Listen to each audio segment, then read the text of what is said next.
दिवाली के दिन तो राम जी वनवास से लौटे थे। फिर लोग लक्ष्मी जी की पूजा क्यों करते हैं? दिवाली की शाम लक्ष्मी गणेश की पूजा की जाती है। दिवाली के पर्व के लिए घरों में तैयारियां शुरू हो चुकी हैं और मां लक्ष्मी के स्वागत के लिए लोग तैयारियां कर रहे हैं।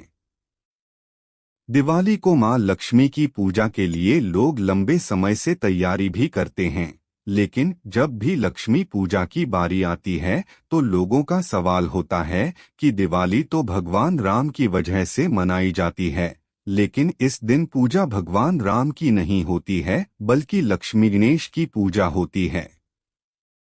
दरअसल सभी ये जानते हैं कि जब भगवान राम रावण को मारकर अयोध्या लौटे थे तो उनके आगमन को दिवाली के रूप में मनाया गया था। लेकिन इस दिन पूजा लक्ष्मी जी की होती है, तो जानते हैं कि आखिर ऐसा क्यों होता है और इसके पीछे की क्या कहानी है।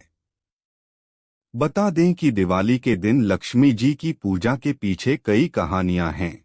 ऐसे में स्पष्ट तौर पर यह नहीं कहा जा सकता है कि आखिर इसके पीछे क्या वजह है, लेकिन इन सभी कहानियों से एक ही तरफ इशारा होता है कि दिवाली समृद्धि, रोशनी, उमंग का त्योहार है। लक्ष्मी को भी समृद्धि के तौर पर देखा जाता है और इस दिन से समृद्धि का आगमन होता है। इसलिए इस दिन लक्ष्मी की पूजा की जाती है, भले ही इसके पीछे कहानी कुछ भी हो। कहा जाता है कि दिवाली को लक्ष्मी पूजा का कारण समुद्र मंथन है। दरअसल जब देवताओं और असुरों के बीच समुद्र मंथन हुआ था तो इसमें से लक्ष्मी भी निकली थी। ये मान्यता है कि जिस दिन लक्ष्मी निकली थी उस दिन कार्तिक कृष्ण पक्ष की अमावस्या थी। यह दिन ही दिवाली के तौर पर मनाया जाता है। माता लक्ष्मी का समुद्र मंथन से आगमन हो रहा था। सभी देवता हाथ जोड़कर आराधना कर रहे थे। इस वजह से दिवाली को लक्ष्मी की पूजा की जाती है। हालांकि कई कहानियां ये भी कहता है कि जिस दिन लक्ष्मी प्रकट हुई उस दिन शरद पूर्णिमा थी, जो दिवाली से ठीक 15 दिन पहले आती है।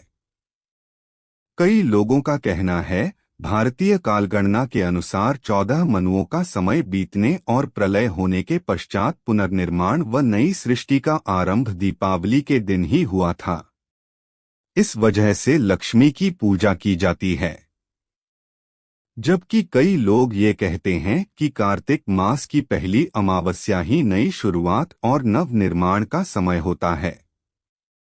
साथ ही कहा जाता है कि दिवाली के दिन कई राक्षसों का अंत हुआ था, जिसमें नारकासुर, बलि आदि शामिल है। इसलिए दिवाली को अच्छा संकेत माना जाता है और समृद्धि के देवी यानी लक्ष्मी को पूजा जाता है।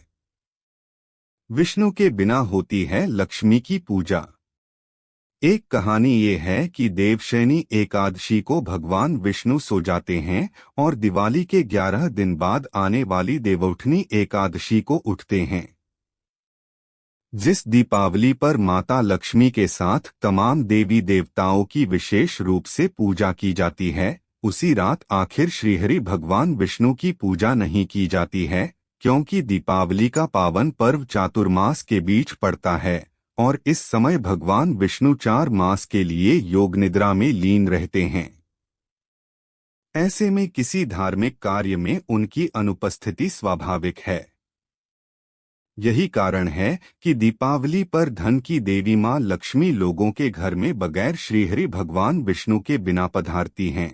वहीं देवताओं में प्रथम पूजनीय माने जाने वाले गणपति उनके साथ अन्य देवताओं की तरफ से उनका प्रतिनिधित्व करते हैं। हालांकि दीपावली के बाद जब भगवान विष्णु कार्तिक पूर्णिमा के दिन योग निद्रा से जागते हैं तो सभी देवता एक बार श्रीहरि के साथ मां लक्ष्मी का विशेष पूजन करके एक बार फिर दीपावली का पर्व मनाते हैं, जिसे देव दीपावली कहा जाता है।